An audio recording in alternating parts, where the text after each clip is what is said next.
¿Qué tal? ¿Cómo está? ¿Cómo le va? Muy buenos días, me da muchísimo gusto saludarlo. Bienvenidos a Salud para Todos. Tenemos buen programa el día de hoy. Me encanta que nos acompañe en la siguiente hora. Hablaremos acerca de adicciones, consecuencias, qué sucede, contexto, entorno, etcétera. Vamos a ver esta información y regresamos.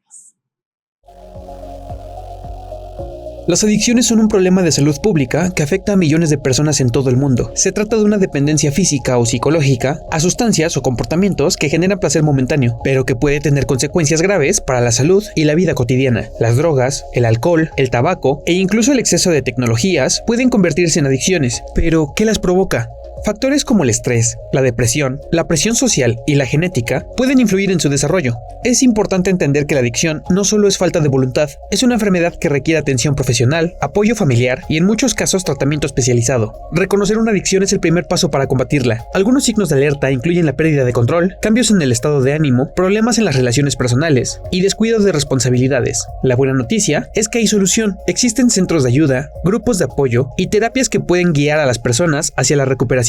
La prevención también juega un papel clave. Educar, generar conciencia y fortalecer los lazos familiares y comunitarios pueden marcar la diferencia. Si tú o alguien que conoces necesita ayuda, no estás solo. Buscar apoyo es un acto de valentía y el primer paso hacia una vida mejor.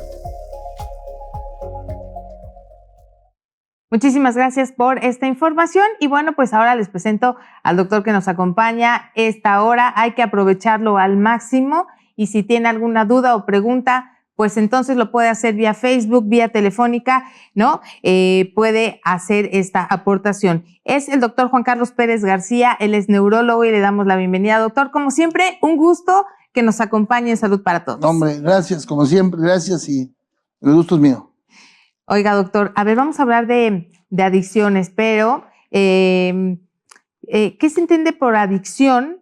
Pero desde un enfoque que usted domina, que es el neurológico, ¿no? ¿Cómo podemos abordarlo a partir de ahí? Claro, sí, es difícil solo tomar en cuenta el aspecto neurológico, porque una adicción es un apego, es algo muy fuerte que se atrae hacia algo que en algún momento causa algo de placer. De manera que se aborda generalmente desde un punto de vista multidisciplinario, porque tiene que ver no solamente con cambios en el funcionamiento de algunas áreas del cerebro, que ahorita platicaremos, sino también tiene que ver desde la parte genética y del entorno psicosocial que la persona está pues viviendo desde muy niños, desde la juventud sobre todo, y todos esos cambios van favoreciendo el hecho de que se presente la oportunidad de probar alcohol, cigarro y por supuesto drogas de mayor peso, y eso ocasionar la primera experiencia. Muchas de las veces esa primera experiencia es mala, pero muchas otras veces la experiencia la siente la persona como muy satisfactoria, sobre todo en momentos en donde su entorno no es favorable. Me refiero, por ejemplo, a la depresión. Una persona con depresión pues tiende a tomar alcohol, y en ese momento el alcohol ayuda a mejorar un poco el síntoma depresivo y empieza ahí un proceso adictivo. Entonces se hace ese apego, esa necesidad de tomar el alcohol porque hay cierto tipo de placer, un placer físico, pero también un placer emocional. Y mucho de esto tiene que ver con cambios en los neurotransmisores, diferentes neurotransmisores que están repartidos en su funcionamiento por áreas diferentes del cerebro. La corteza cerebral prefrontal, la parte más adelante, y algunas áreas muy importantes de la parte profunda del cerebro tienen esa particularidad de ir cambiando el comportamiento de manera de hacer o de buscar ya después una satisfacción. Y entonces la persona ya vea, no se le hace tarde para poder llegar a tomar la copita o a salir a fumar un cigarro, que eso sería lo más, digamos, lo más leve. Sí. Pero también llega el momento en que drogas más fuertes que causan más adicción, pues hacen que la persona deje de hacer cosas importantes, ya empieza toda su situación familiar, su situación laboral, pasan a un segundo término con tal de buscar esa satisfacción con las adicciones. Doctor, ya nos estaba explicando, ¿no? A grosso modo, qué sucede con estos neurotransmisores, etcétera. Pero a ver, le voy a hacer una propuesta. Si nos pudiéramos meter al cerebro, ¿no? Como que nos echamos un clavado y estamos dentro del cerebro, ¿qué es lo que le sucede cuando ya tiene este tipo de estímulos, ¿no? Con cualquiera de estas drogas que hemos mencionado? Algunas afectan en mayor, otras en mayor medida, pero ¿qué es lo que sucede, no? O sea, estamos adentro y entonces, ¿qué vemos enfrente, atrás? No sé, que se inflama, ¿qué le sucede al cerebro? ¿Qué pasa? Sí, es complicado poder explicar eso porque aún todavía en la actualidad, con todos los conocimientos que se tienen, todavía hay muchas áreas de incógnita del funcionamiento. Pero imaginémonos que entramos, yo les pongo el ejemplo a veces a mis alumnos, como Alicia entra al País de las Maravillas. Es un laberinto. Encuentra muchas cosas diferentes y lo que encuentra inicialmente pues es una serie de estrellas, que son las neuronas, y corriente eléctrica que pasa y activa como una serie de foquitos navideños que va por todas partes. Pero lleva una regulación muy característica. Hay partes muy profundas del cerebro que se llaman ganglios basales, en donde trabajan los neurotransmisores más importantes.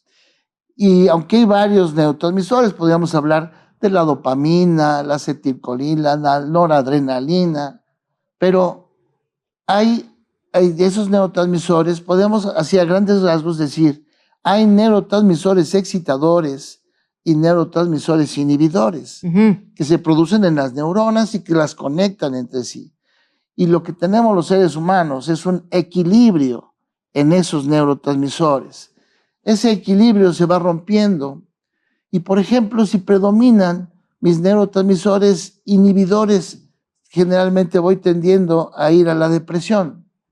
Al revés, si predominan los excitadores, me empiezo a tener cierta agitación. Y hay sistemas como algo que llamamos sistema límbico, que tiene que ver también con muchas situaciones de placer y de emociones.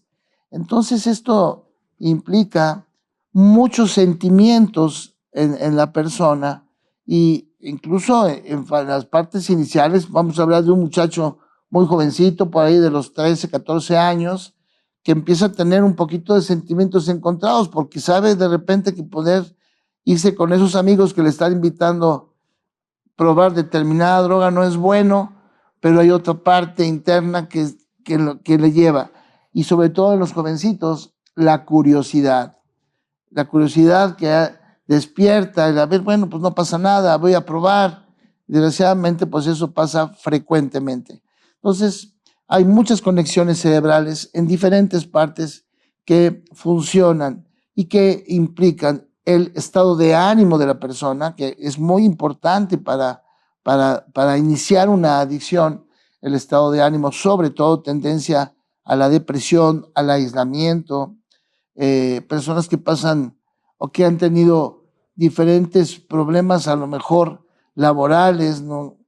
Por ejemplo, lo vemos mucho, personas que no encuentran trabajo o personas que de repente los muchachos no han salido bien aprobados en los exámenes. Eso lleva a cierta depresión. Otro punto importante es que muchas de nuestras familias también desintegradas favorecen el aislamiento de los muchachos y buscan el refugio pues con el amigo de allá o allá y eso pues es como un escape a situaciones emocionales que no son satisfactorias. Oiga, doctor, todas las adicciones, ¿no?, son a sustancias o también a cuestiones conductuales. Sí, hay adicciones, amplio es el espectro. Hay adicciones a alimentos, por ejemplo. Hay adicciones a vivir situaciones estresantes.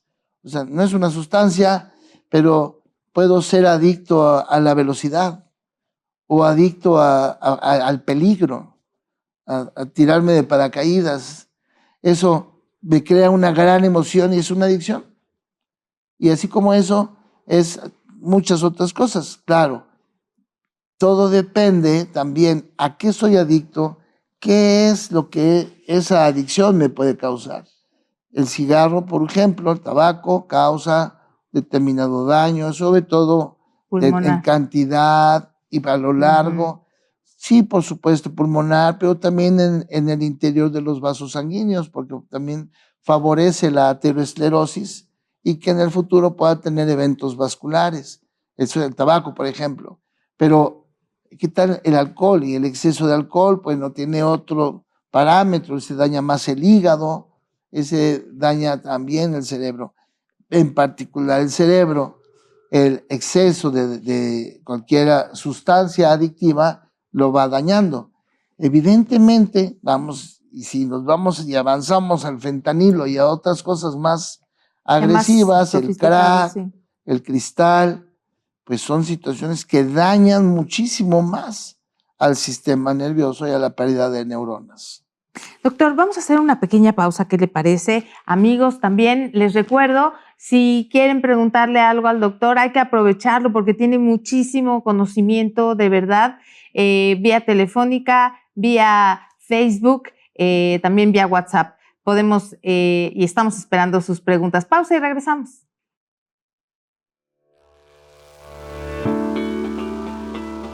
Según el informe Desafíos y Esperanzas, abordando la salud mental y las adicciones en la actualidad de 2024, se observó una reducción en el consumo de sustancias como tabaco, alcohol, inhalantes, benzodiazepinas, éxtasis, crack, cocaína y heroína entre 2004 y 2024.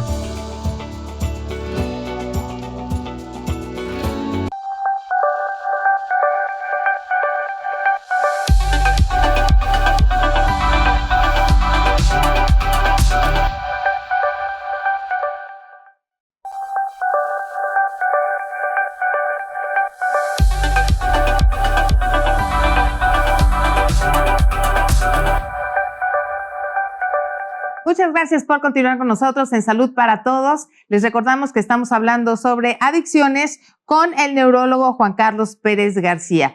A ver, ya llegaron preguntas del público, están interesantes, se las quiero comentar, doctor. Dice, ¿existen las adicciones buenas o todas generan problema? Bueno, es una pregunta difícil de contestar, pero bueno, es que si me dicen es una adicción al trabajo, a lo mejor esa es mucho tiempo, puede ser una adicción buena, pero llega un momento en que también ya se vuelve una adicción mala, que sería, digamos, inicialmente aparentemente bueno, pero emocionalmente al final puede ocasionar también estados de depresión, de ansiedad, de hipertensión arterial cuando pasa mucho tiempo, poca tolerancia a la frustración, cosas que van pasando. Entonces, una adicción generalmente tarde o temprano va a causar problemas. Sí, ¿no? ¿verdad? También los que son muy aficionados al deporte, ¿no? Y se convierte en vigorismo. Entonces ya, primero inicia como algo bueno. Muy bueno, ¿verdad? Sí, exactamente. Hace muchos años, tuve la oportunidad de ser director de salud mental de Secretaría de Salud y tenía a mi cargo una clínica de adicciones. Por cierto, mando un saludo a todos mis amigos del Centro Estatal de Salud Mental de Secretaría de Salud, que sigue trabajando. Y bueno, ahí tuve la oportunidad de ver durante muchos años la evolución de los chicos que llegaban a desintoxicarse, mejoraban, se iban en buenas condiciones, regresaban al entorno y nuevamente llegaban 2, 3 meses después, porque desafortunadamente el entorno psicosocial en el que muchas veces nos desenvolvemos a veces no ayuda. Hablamos hace rato de las situaciones familiares, la desintegración familiar apoya mucho a que sean chicos que crecen solos, que crecen más bien con apoyo de amigos más que de familia, y los buenos consejos a veces no son los que reciben.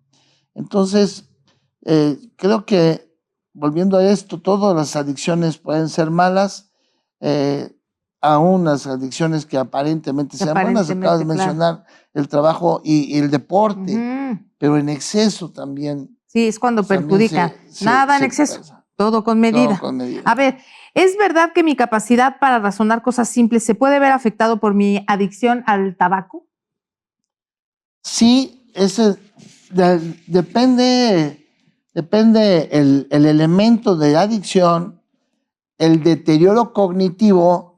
Deterioro cognitivo es que empieza a bajar mis funciones mentales, principalmente la memoria. Puedo tener un deterioro cognitivo leve y ese a la larga, si tengo otros factores de riesgo, se puede convertir en un deterioro cognitivo mayor o incluso demencia. Sí puede bajar lentamente. Voy a poner 2 ejemplos. Por ejemplo, si yo soy adicto a medicinas como las benzodiazepinas, pues esas actúan rápido y rápidamente van a bloquear mi funcionamiento neuronal y voy a tener deterioro un poquito más rápido. El tabaquismo necesito más tiempo. ¿Qué tiempo necesito? Pues el tiempo que el tabaco tarda en ir incrementando un proceso llamado aterosclerosis, que es el sarrito que se le va formando a la arteria, pero y que el tabaco apoya eso, se va formando más y más y más, ese tarda más tiempo. Así es que a lo mejor con el tabaquismo voy a tener deterioro cognitivo a lo mejor en varios años. En cambio, con medicamentos como las benzodiazepinas o las drogas inhalantes, con ellas es más rápido, sí. Porque cada inhalación primero empieza por dañarme los receptores olfatorios. Si yo uso inhalantes como el tiner, el cemento, que todavía vemos casos, y otras, por la cocaína, por supuesto, van dañando los receptores olfatorios en la parte más superior e interna de las fosas nasales. Pero de ahí directamente va por los nerviecitos al nervio olfatorio, y el nervio olfatorio llega a la corteza del lóbulo temporal, que es el que tiene que ver con la memoria, y llega directamente. Lo que pasó, por ejemplo, con el COVID. El COVID entró por la olfacción, me dañó y perdí la olfacción, y el virus iba al lóbulo temporal, y dentro de las cosas que causó era una encefalitis hemorrágica en el lóbulo temporal, que eran los pacientes que teníamos graves. Sí. Es la vía de entrada directamente al cerebro por la vía olfatoria, por la inhalación. ¿La cafeína puede ser considerada una adicción? Si sí, ¿qué tan malo es para nosotros? Igual. La cafeína es un estimulante que, bien utilizado, puede servir. Los médicos somos adictos a la cafeína precisamente porque tenemos durante nuestra formación muchos años que hacer guardias, que necesitar estar más alertas. Sí, siempre. Y bueno, la cafeína es uno de los apoyos que tenemos. Aliados, sí, para poder estar 3, 4 de la mañana en urgencias viendo pacientes. Entonces, esa es una, digamos, es una adicción, porque ya después la necesitamos para poder funcionar. Si hablamos con cualquier persona, pues sí, necesita su café de la mañana, su café cargadito para poder funcionar. Igual, el exceso de cafeína también no es bueno, y tengo pacientes que toman 8 o 10 tazas de café durante el día, y sí, ya andan nerviosos, ya tienen temblor, ya tienen algunos efectos secundarios, y luego viene la supresión de la cafeína, porque cuando tengo cafeína y dejo de tomar cafeína, puedo tener cambios en la circulación cerebral y en la estimulación neuronal. Y aquí, un paréntesis, meto un poquito en la migraña. tengo pacientes que todos los días por el trabajo toman 2, 3 tazas de café, todo el tiempo, de lunes a viernes. El sábado descansan, el sábado no toman café y el domingo tienen migraña por la supresión de la cafeína. Lo mismo que pasa con cualquier otra droga. Viene la droga, se mantiene, pero cuando lo suspendemos, viene el síndrome de supresión, que causa una gran inquietud, irritación psicomotriz. Pasa con el alcohol. ¿Con el alcohol es lo de la cruda o no? La cruda forma parte un poquito de esa supresión, claro. Ajá. Es eso. Pero hay eventos más fuertes. Hay personas que por la supresión del alcohol convulsionan. Ah, convulsión. Por la supresión brusca de alcohol. Alucinaciones y otras cosas que suceden con la supresión. Bien, y bueno, pues también este mensaje que nos agrada muchísimo recibir. Buen día, aquí viendo el programa con mucho interés, como siempre, muy interesante este tema. Gracias a la producción, gracias al doctor y también me mandan saludos, ya hasta me emocioné, dice gracias a Gaby. Ah, pues qué lindos, la verdad. Bien. Muchísimas gracias. Bueno, doctor, ¿cuál será la diferencia entre un hábito, una dependencia y una adicción? Bueno, tiene que ver mucho el aspecto emocional. Esa es la parte importante. El hábito generalmente puede ser algo bueno, aunque hay malos hábitos, pero bueno, hablando de un hábito, por ejemplo, hacer ejercicio. Volvamos a tomar el tema del ejercicio. El ejercicio, un hábito, salir a correr todos los días 30 minutos. Bueno, tiene un límite, eso es bueno. El hábito puede ser bueno en ese aspecto. Una dependencia es que, por ejemplo, si no hago ejercicio un día y nada más es un hábito, no pasa nada.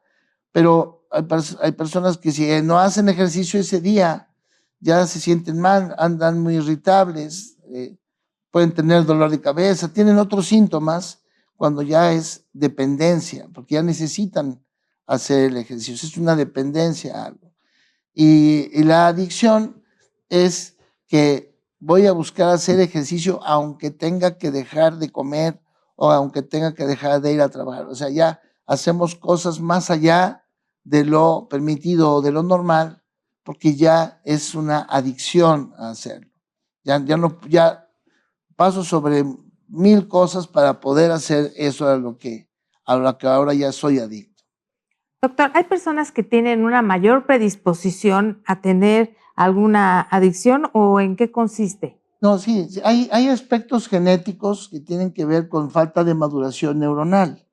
Está comprobado que, por ejemplo, personas que tuvieron algún problemita de nacimiento, por ejemplo, prematurez, muy leve, y que a la larga fueron normalizando su desarrollo psicomotriz y aparentemente normal. También hay otras situaciones como por ejemplo el sufrimiento perinatal o niños que tuvieron algún traumatismo craneoencefálico o traumatismos de otra naturaleza, situaciones emocionales, niños a lo mejor que no tuvieron pues una buena educación, un nivel aceptable de vida, que han tenido que estar prácticamente en la calle desde muy chicos, que eso ha pasado, pues se enfrentan a situaciones difíciles de la vida real desde muy temprana edad y eso los va haciendo diferentes un poquito en los conceptos emocionales que van teniendo. La depresión, por ejemplo, o los trastornos de ansiedad favorecen en mucho la mayor tendencia a las adicciones. Oiga, doctor, ¿por qué las drogas generan tolerancia y dependencia en el organismo? Eso tiene que ver con un funcionamiento muy complejo de lo que llamamos canales iónicos. Los canales iónicos son puertitas que se encuentran en la membranita de cada neurona. Y esos canales se abren y se cierran con neurotransmisores. Todo eso tenemos en el cerebro. Sí. ¿Cómo dijo? ¿Circuitos qué? No, canales iónicos. Ah, canales iónicos. Sí, es una membranita. Vamos a ver, una neurona es una célula. Y en la membrana de esa célula hay unas pequeñas puertitas microscópicas que se abren y se cierran. y las abren y los cierran los neurotransmisores. Y se abren y entonces los iones, por eso se llaman canales iónicos, sodio, potasio, calcio, cloro, entran y salen, pero son iones con carga positiva y al entrar producen una descarguita eléctrica. Pero todo eso es con medida. Bueno, al final, esa membranita se desestabiliza y eso puede ocasionar que tengamos cambios muy significativos, no solamente en el funcionamiento neuronal, o sea, porque una alteración en canales iónicos va a ocasionar un exceso de trabajo. Voy a hablar de un medicamento que es bueno cuando lo mandamos nosotros, cuando debe de ser a la dosis adecuada, por ejemplo, el Ritalin. El metilfenidato es una dextroanfetamina y lo que hace es, a dosis adecuada, en el niño correcto, el que realmente lo necesita, va a ayudar muchísimo a que mejore su atención. Pero, por ejemplo, el exceso de esta dextroanfetamina, que es el metilfenidato, provoca aceleramiento de la persona y sobre todo cuando ya son niños que lo toman más grandecitos, porque empiezan a tomar y se sienten muy bien, pero están con impulsividad, pueden llegar a tener agresividad. ¿Qué es lo que hizo el Ritalin? Exacerbó la actividad eléctrica de las neuronas y ahora ya ando muy acelerado. Bueno, pues vamos a retomar este tema del que nos está comentando, ¿le parece, doctor, después de la pausa? Sí. Amigos, recordamos, si quieren hacer preguntas, estamos listos para recibirlas. Volvemos. Desde 2017, México no ha publicado datos actualizados sobre el consumo de drogas, aunque en mayo de 2024 se realizó una encuesta por el extinto CONACYT y la CONASAMA. Los resultados no fueron publicados debido a inconvenientes metodológicos.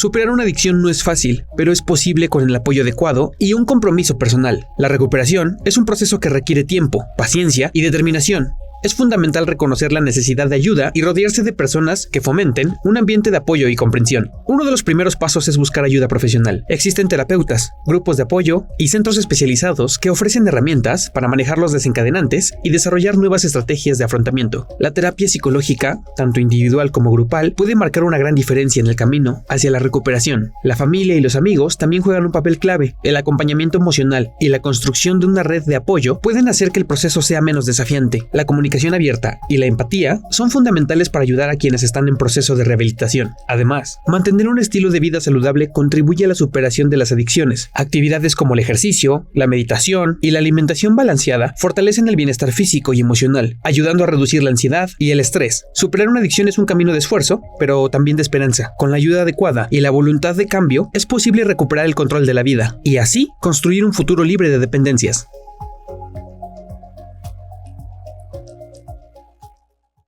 Con el doctor Juan Carlos Pérez García estamos hablando acerca de adicciones en salud para todos. Gracias a las preguntas del público que nos siguen llegando y pues por la participación de ustedes. A ver, doctor, mire, le preguntan entonces si mi entorno está plagado de situaciones tóxicas como por ejemplo alcohol, tabaco, marihuana, etcétera. Bueno, como esto es multifactorial, tengo todo el entorno, pero si la parte de mi funcionamiento neuronal, mi funcionamiento cerebral está adecuado, no tengo una carga genética de algún pequeño deterioro cognitivo y sobre todo una situación personal, individual, familiar, laboral adecuada, es muy probable que no tenga yo la necesidad de estar en ese o entrar a ese entorno. Si desafortunadamente tengo algún problema laboral o familiar, puedo tener depresión, ansiedad, entonces eso me va a orillar porque tengo todo muy cerca, entonces eso me va a ayudar en algún momento a empezar con alguna adicción. Lo más común a veces es el alcohol y el cigarro. Uh-huh. Doctor, ¿tendrá algún dato del vapor, no de este cigarro, del vape? Mi hija lo utiliza para evitar el cigarro, pero lo usa mucho. ¿Cuáles podrían ser las consecuencias? Bueno, depende porque hay diferentes tipos de sustancias que Vapeadores. también que se pueden utilizar.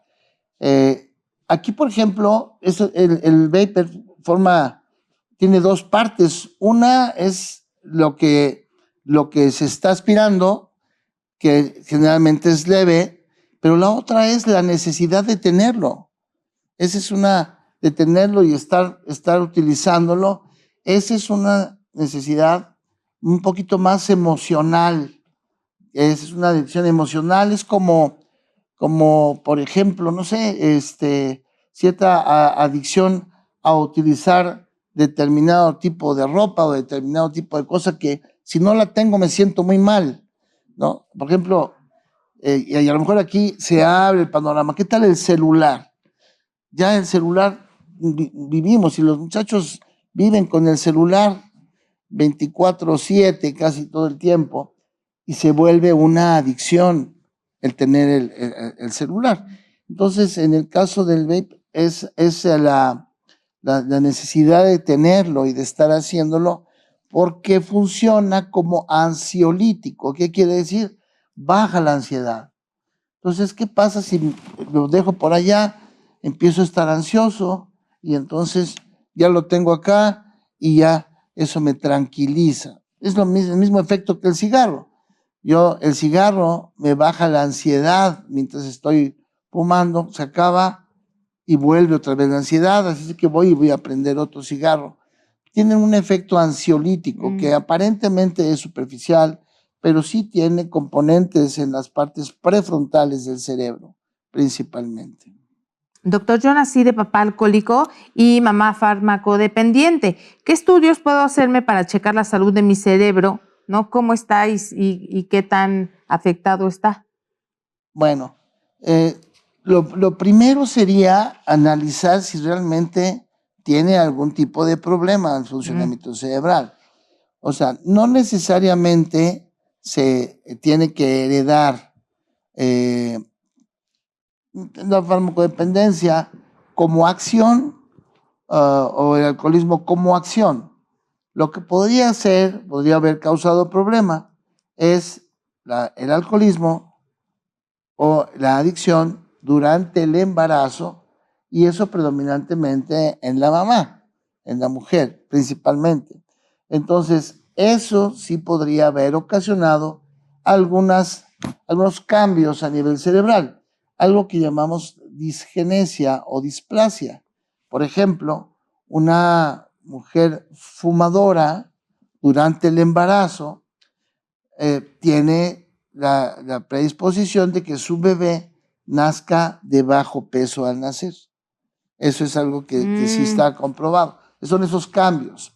Una mujer con drogadicción durante el embarazo puede tener que su bebé nazca con una disgenesia. ¿Qué es una disgenesia? Para fines muy prácticos, es como que un pedacito de su cerebro no se desarrolla al 100%, se queda chiquito.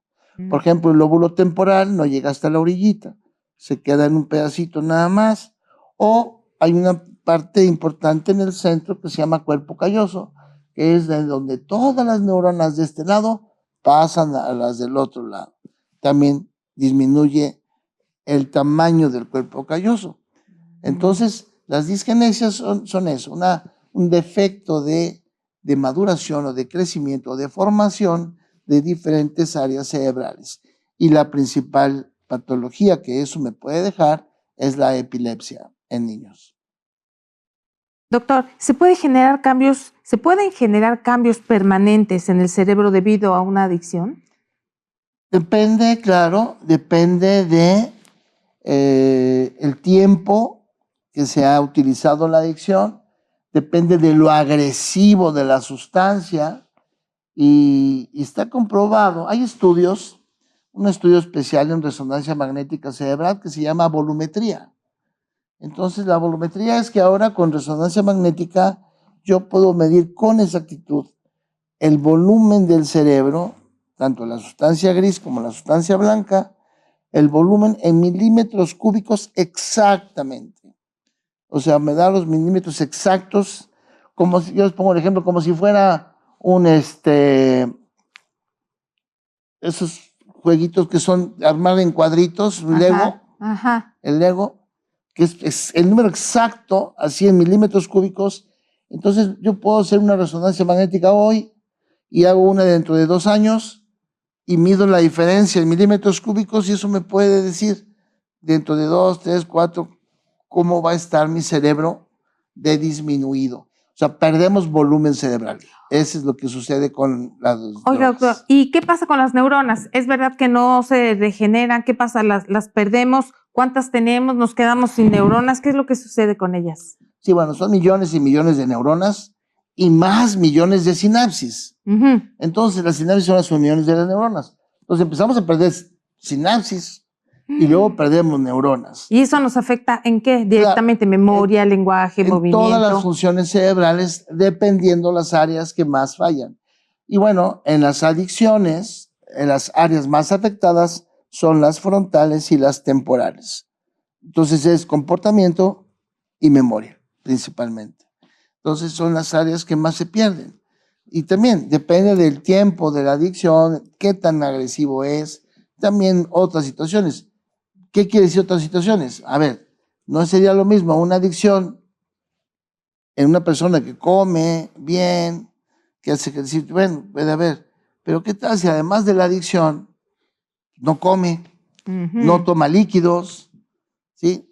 No tiene vida otra sedentaria, información, ¿sí? No estudia, no tiene otra información, está encerrado, pasa todo el día sin hablar con nadie?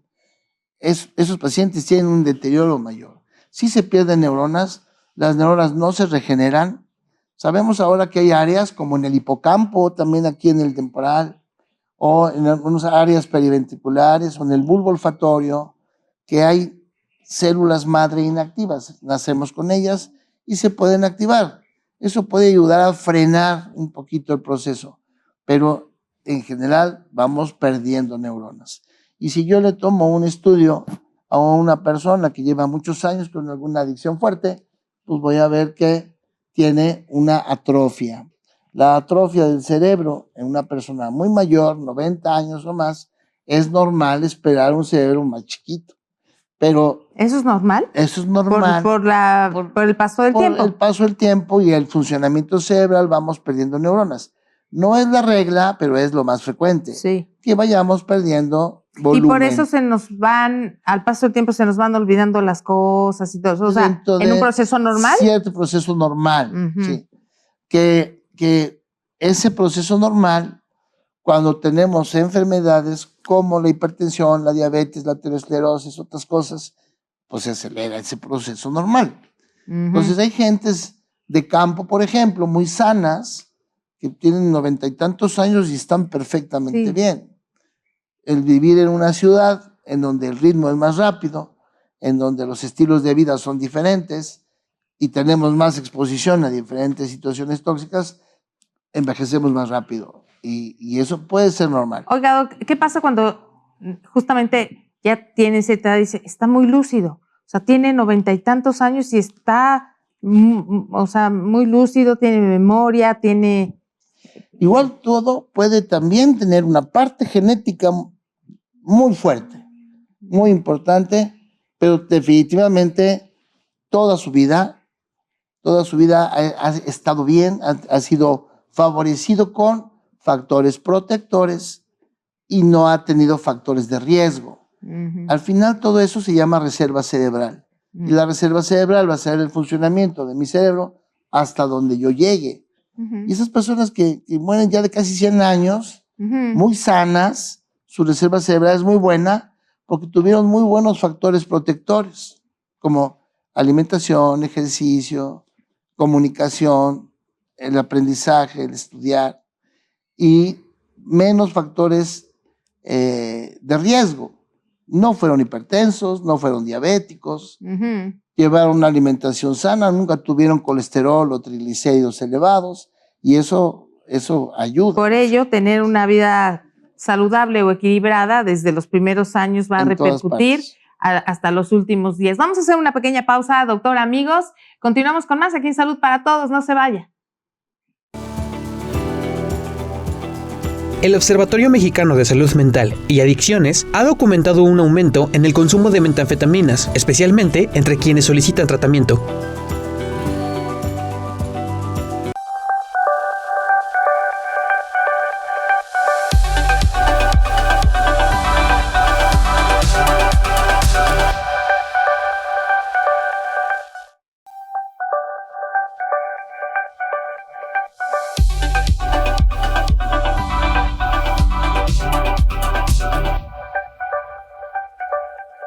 Muchísimas gracias por continuar con nosotros. Con el doctor Juan Carlos Pérez García estamos hablando de adicciones. Ya en la recta final del programa, doctor, medidas preventivas, también qué debemos hacer si estamos notando algún foco rojo, alguna conducta que es diferente a la normal. ¿Qué podemos hacer? ¿Cómo nos podemos dirigir?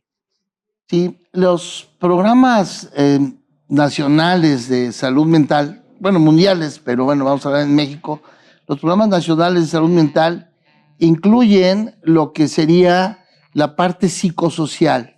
De hecho, en los centros estatales y centros nacionales de salud mental hay una gran parte de psicosocial, y eso quiere decir que el trabajo es multidisciplinario. No podemos trabajar solo los psiquiatras por aquí, los psicólogos allá o los neurólogos ahí. Esto implica el trabajar en equipo.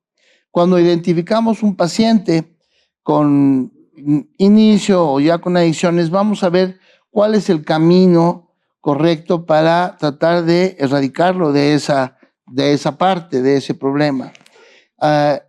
Se trabaja no solamente con el paciente o con el muchachito, o con sino más bien es un trabajo en familia. Sí. ¿Qué es lo que hace la neuropsicóloga o el equipo de psicología? Pues vamos a analizar el entorno del muchacho desde la parte, iniciando, claro, con la familia. Y entonces hay pláticas grupales, pláticas individuales, en donde aconsejamos a los padres no dejarlos muy aislados. Vamos a tratar de platicar con él. Cuando vemos que el chico a lo mejor reprobó 2 materias, está teniendo problemas, ya ahora inclusive lo cortó la novia o el novio, y situaciones que lo hacen, doctores, que ya no sale de su cuarto, se le pone sus audífonos y está todo el tiempo con la música, no sale, pasa horas, no come, no baja a desayunar. O sea, son situaciones que debemos tomar en cuenta, y es difícil, hay que buscar ayuda. Entendemos que es complicado, porque los muchachos a esa edad, estoy hablando de los 11, 12 a los 18, 20 años, son difíciles, es complicado que nos ayuden o que participen o que les interese dejarse ayudar con eso. Hay que dejarse ayudar y sobre todo asistir a la consulta médica con los especialistas pertinentes. Doctor Juan Carlos Pérez García, muchísimas gracias como siempre. Al contrario. Gracias. Que tengan buen día. Recuerden asistir a la consulta médica y evitar la automedicación. Que tengan muy buen día. Nos vemos en la siguiente.